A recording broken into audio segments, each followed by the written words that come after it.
One of the great traditions of this church is to have New Life celebration and for the speaker to wear this really important symbol.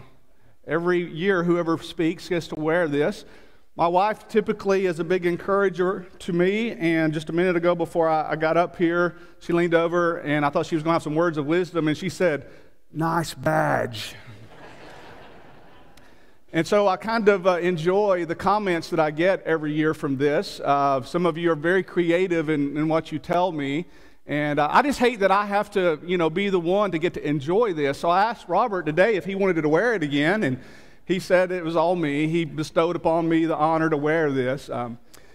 But I wouldn't say that if I didn't have a great relationship with Loretta Hambryce and the crew that helps put this on every year. And so we want to be thankful to Loretta and all the people who volunteer to do the setup. And they do this because they love families, they love people, they love babies, and we do too. And we just want to encourage these good families this year. We're glad they're up here kind of in seats of honor today. And we appreciate y'all so much, and we're thankful, and we really are glad you have some visitors with you today as well. I heard about this.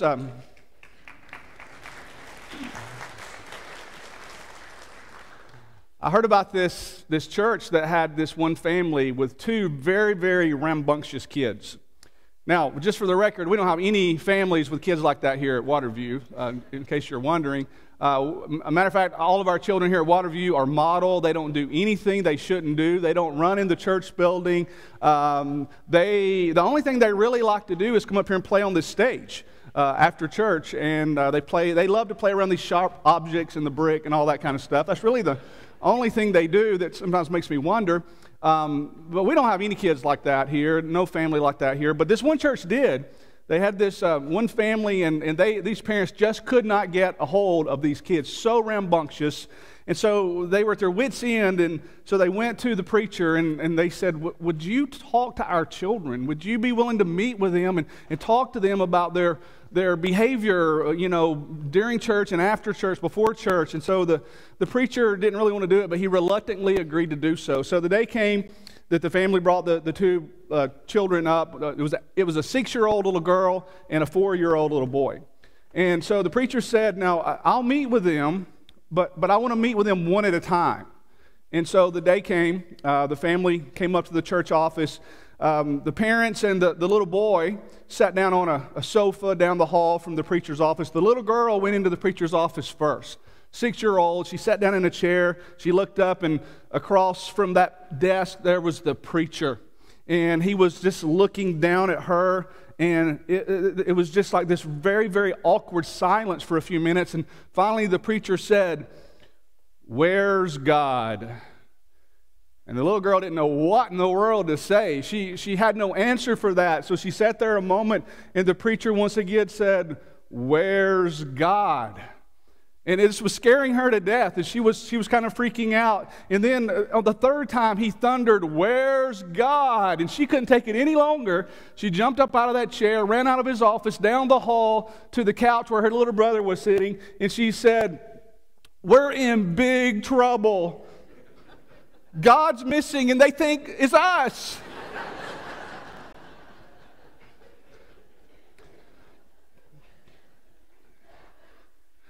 Well, there is some truth in that story, and the truth in that story is God is missing.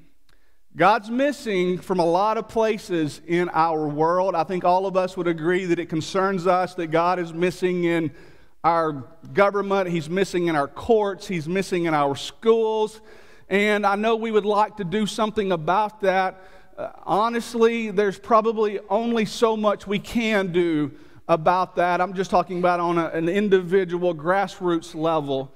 But having said that, there is something I want to talk to you about today that we do have within our control. And if God is missing in our land, I think it's true that He very often is missing in our homes. And here is an area where we have some control. You may feel like you can't do much when it comes to schools or courts or government, but here's an area where you have some control. And for these young parents that in some cases are beginning a family for the very first time, welcoming that first newborn into their life, you have some control over God being in your home, or if He is missing in your home. And so that's what we're going to be talking about today. And here's the sobering reality that I want to remind all of us. And this lesson is for everybody, but especially for parents, and I would even say grandparents. Here's the sobering reality. If God really is missing in our home, He's probably going to be missing in the hearts of our children. And that's what I want to talk to you about today. We have some control with this. The key verse in our lesson today is one that you already know. It's from 1 Samuel chapter 16 and verse 7. It's the context, of course, where God is getting ready to change over from King Saul to anoint a new king, because he had rejected Saul, and he is looking to anoint a new king. And so he sends Samuel to the household of Jesse the Bethlehemite. And it's going to be an opportunity for Samuel to anoint the next king of Israel. And so you recall how God had rejected Saul, and it was now time for a new king to come along. He said in 1 Samuel chapter 16 and verse 1, I have provided myself a king among his sons, talking about Jesse. And as the story unfolds, Samuel begins to survey the household of Jesse. He begins to look at those boys who were, it seems, lined up before him. And that is when he saw Eliab.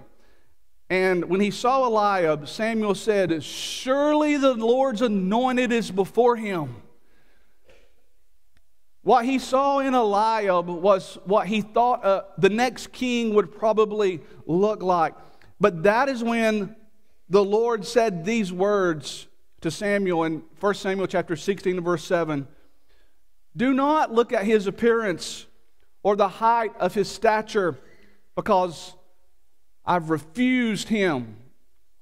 And then he goes on to say, the Lord does not see as man sees, for man looks at the outward appearance, but the Lord looks at the heart.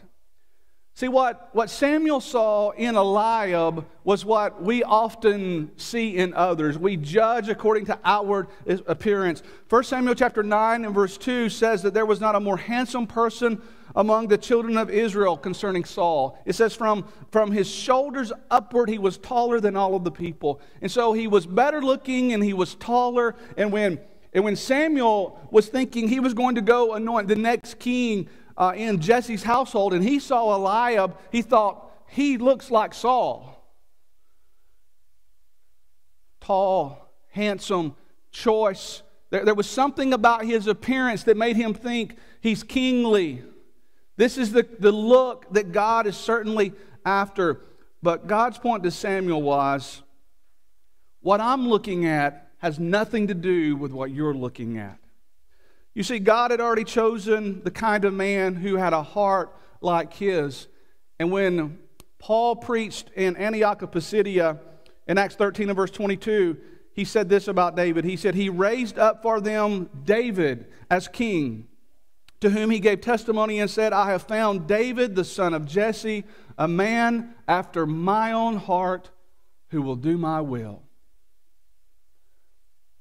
Now here's the point. When Samuel came to Jesse, the Bethlehemite's house, and he saw all those boys standing up, and he was thinking, okay, one of them is going to be the king. And I bet Eliab is the one. God was looking at something different than Samuel. As a matter of fact, the one that God was looking at was not even there.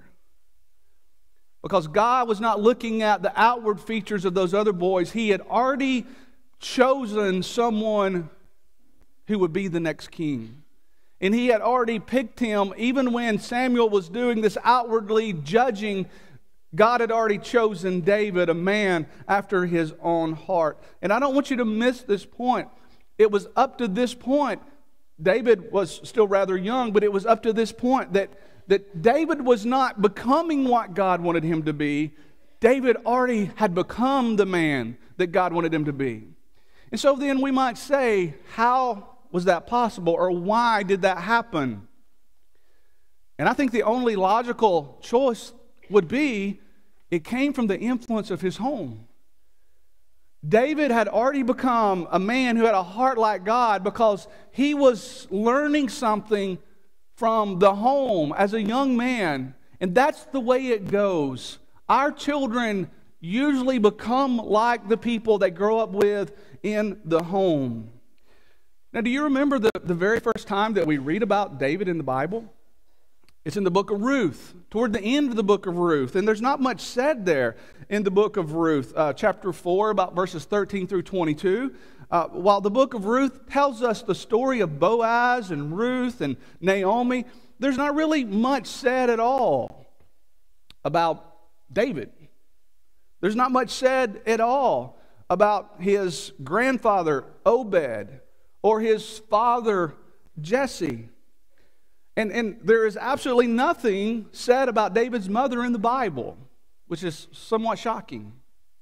So we know very little about Obed, and we know very little about Jesse. Obed's name simply meant a servant who worships, but his name is only mentioned 6 times in Scripture, and all within the context of David and Jesus' genealogy account. Jesse's name meant Jehovah exists, or firm. And his name is mentioned about 50 times in the Bible, but outside of 1 Samuel chapter 16 and 17, he's always mentioned in reference to being David's father, or David being the son of Jesse. But there is one exception, and there's a very important verse that appears in the book of Isaiah, Isaiah chapter 11 and verse 1. And in this verse, it states that Jesus sprang up from the rod of Jesse. Or one translation says it was from the stump of Jesse. A shoot will come up from the stump of Jesse. And so the idea here is that there's a rod, or there's a stalk, or there's a stump. And this is a prophecy about Jesus. It says that Jesus sprang up from the stump, or the root, or the stalk of Jesse. But here's what I want you to see, and that is, if Jesus sprang up from that, and Jesus is the son of Jesse, that means that David sprang up from that same root, or stump, or stalk. Here is a reference, I do believe, to the source of David and why he became what he became. So the name of our lesson, as you can see today, is A Heart Pleasing to God. And I think it's important then for us to consider, how do hearts develop into such that they will be pleasing to God? And the real point of this lesson, the one thing I want you to really remember, especially if you're a parent, and I think even grandparents need to learn this lesson, and that is, our children and our grandchildren, they are going to become the kind of people that come from our root, or our stock, or our stump. They're going to grow up, and they're going to be a lot like us. You know, this morning in Bible class, Greg, he had the tactical advantage of being young and having these digital pictures of his children and being able to show you all those cute things and tell you those cute stories. And I was just thinking to myself, you know, all we've got is Polaroids and stuff like that when our children were young. But I also got to thinking about this point, and that is, our children become like us. You know, and so 15 or 20 years ago, our children were kind of that age of Greg and Andrea's, and we were going through some of those same things, but then I started to reflect, and I'm like, my children are becoming more and more like the home that they grew up in. And that can be a good thing, or it might not be a good thing. I got a call from Nick last night. I don't know what in the world possessed him on a Saturday night to be filling out some paperwork from a new employer, but he called me and he started asking me questions about, on his taxes, if who was a dependent, who was not a dependent, and I said, I just kind of interrupted him, and I said, Nick, I basically don't know the answer to that. And I could tell he was very, very frustrated, and I thought to myself, why would he be frustrated over that?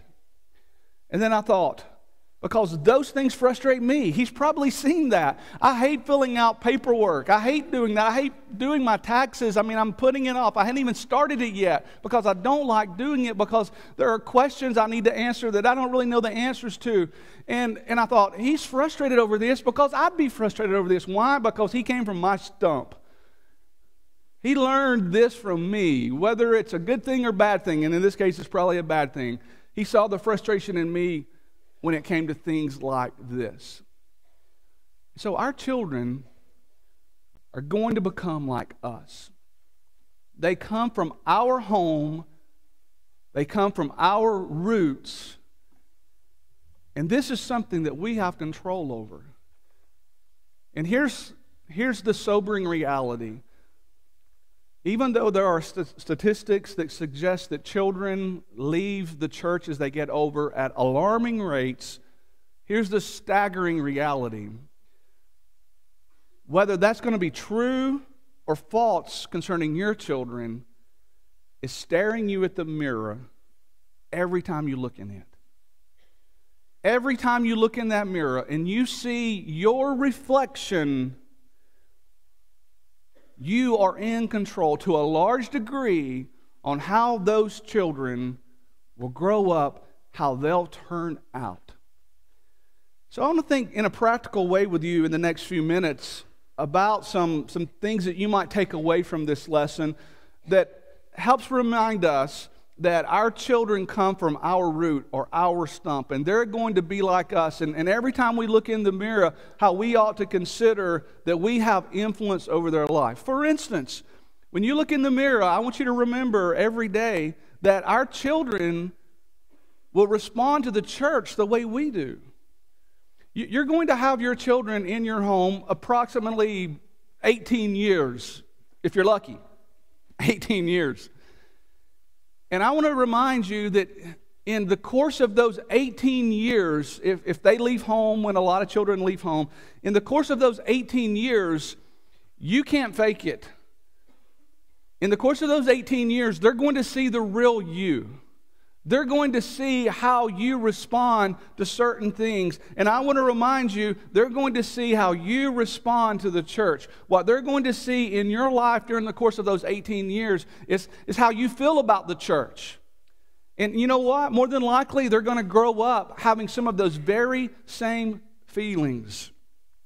And they're going to see the participation that you have in the church. Not just what you say about the church or how you feel about the church, but what you do in regards to the church in your life.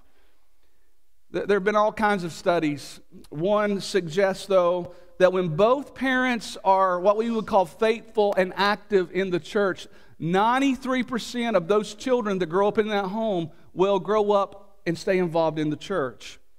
But then when one parent, just one parent, is active and faithful, and perhaps the other one is not, that percentage starts to drop down. It comes down, this one study said, to 73% of the children will stay involved in the church. When neither parent is particularly active, now, I guess the way I would interpret this is they're members of the church, but they're not involved in the church. When neither parent is particularly active, then only 53% of those children from that home will stay active in the church. And in those instances, when both parents are not active and rarely attend, get this, 6% of the children from those homes stay faithful and stay involved in the church. It's simple. It's because what they see in you, what they see in your home, they're going to mimic in their lives. Here's another example. We've got to realize when we look in the mirror every morning and we see ourselves that our children are going to respond to the Word the way that we do. They'll not just respond to the church the way we do, but they'll respond to the Word of God the way we do.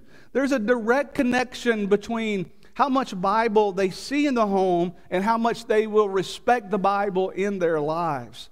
In other words, this book needs to be open. It needs to be read. It needs to be important in their lives. They need to see you showing interest in this book in the home. An article by John Nelson called attention to the common traits of youth who don't leave the church. Little twist. Sometimes we read about the ones who do, but what are the common traits of the youth who don't leave the church? And he said it comes down to three things, the three traits that were given for these homes where the youth don't leave the church. Number one, the kids were converted. Number two, they were equipped. And number three, their parents preached the gospel to them. In other words, their parents took the time to talk to them about the Word and how it is involved in their life and what it means to them, but also what it means to the child. And how important is that really? That we understand that our children are going to respond to the Word the way that we respond to the Word. There is so much research going in to what I'm about to tell you. You can read a lot about it, but just remember this, 30, 30, 30. What researchers are telling us is we're sending our children into the public school system, and they're getting roughly 30 hours a week of indoctrination in the secular sense. And I'm not saying all of that is bad necessarily, but they're getting indoctrinated. And in some cases, they're going to school, and they're being told that certain things are okay when they're not okay. Like homosexuality is a normal lifestyle, and you just need to get used to it, and you need to support people who feel that way. They're getting 30 hours of that a week. They're coming home, the experts say, and they're turning on the TV for 30 hours, or they're getting on social media for 30 hours, or they're doing those kind of things for another 30 hours, chatting with their friends, entertaining themselves in that kind of way for another 30 hours. And then they're acknowledging that if, in fact, a family is involved regularly in a church, they go to Bible class for about 30 minutes on Sunday and about 30 minutes on Wednesday. And so the 30, 30, 30, and you ask, okay, what's happening here? What's happening here is there is more worldly influence, more secular influence, and there is spiritual influence. And so then, what I'm trying to say to you is, it is not the church's job to make your child spiritual. It's the family's job. It's the home's job. The church is a resource for that. But it's not the primary job of the church. And I've seen it happen, and you have too. Families raise their children, and their children leave the church, and then they blame it on the church. But those children weren't seeing it in the home.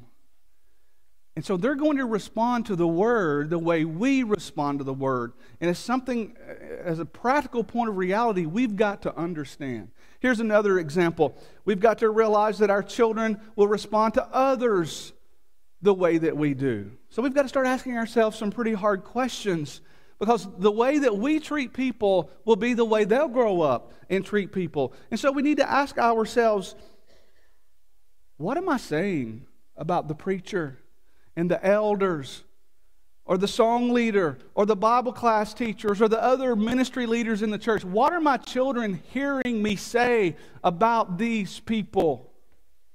And far too often, what they hear parents discuss is negative things about what the preacher did or said, or the song leader did, how the song service went, or how it didn't go like they thought it should, or those elders, and all they ever do is meet in a room back there, and they just make decisions. They don't care, and they hear comments like that.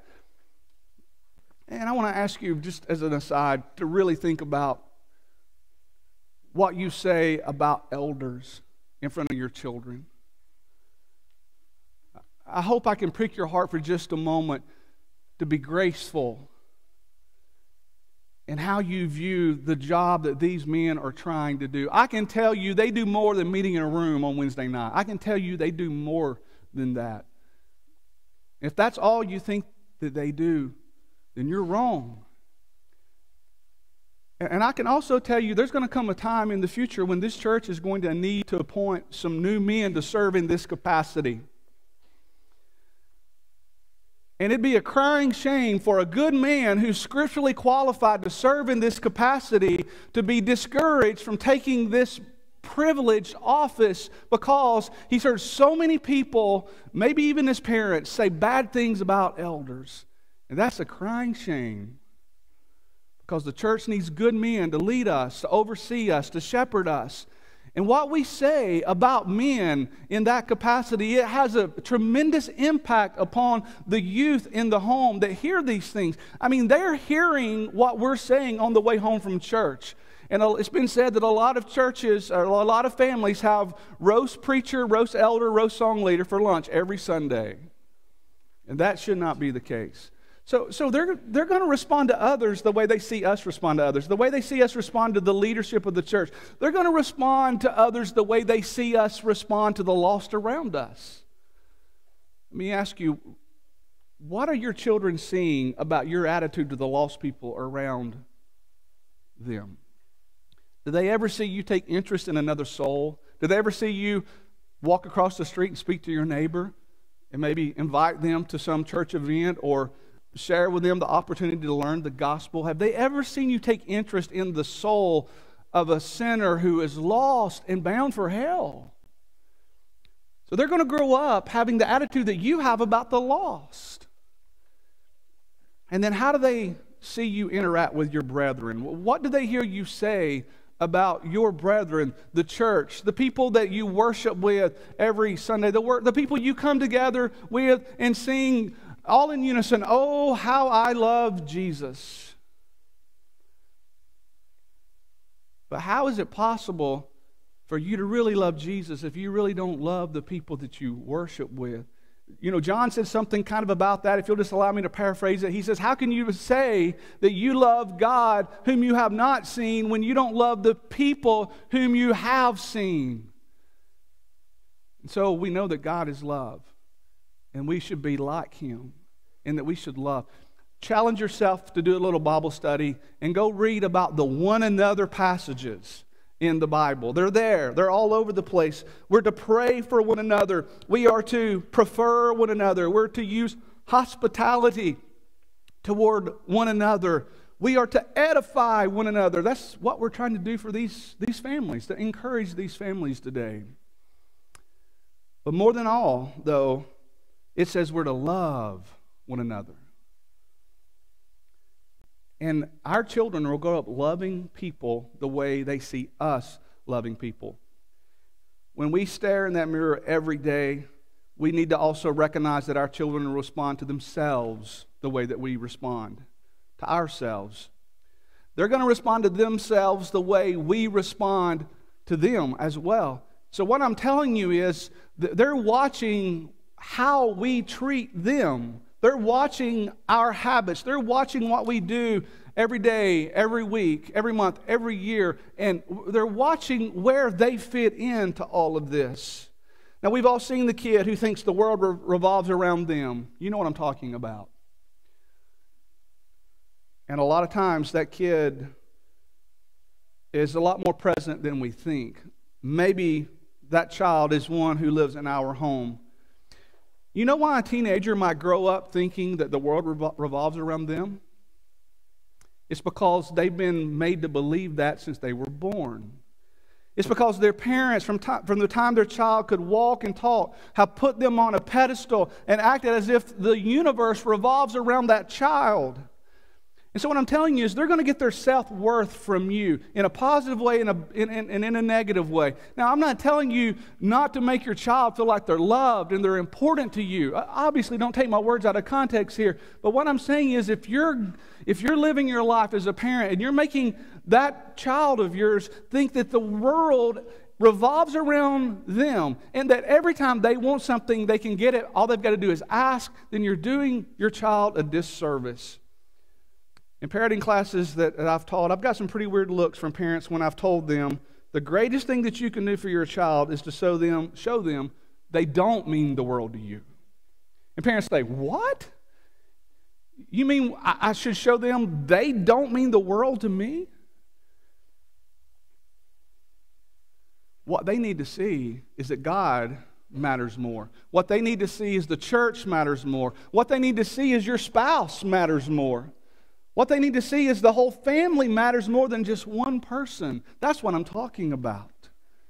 Children who are continually number one to their parents will grow up thinking they're number one to everybody else in the world. I shared an article on Facebook.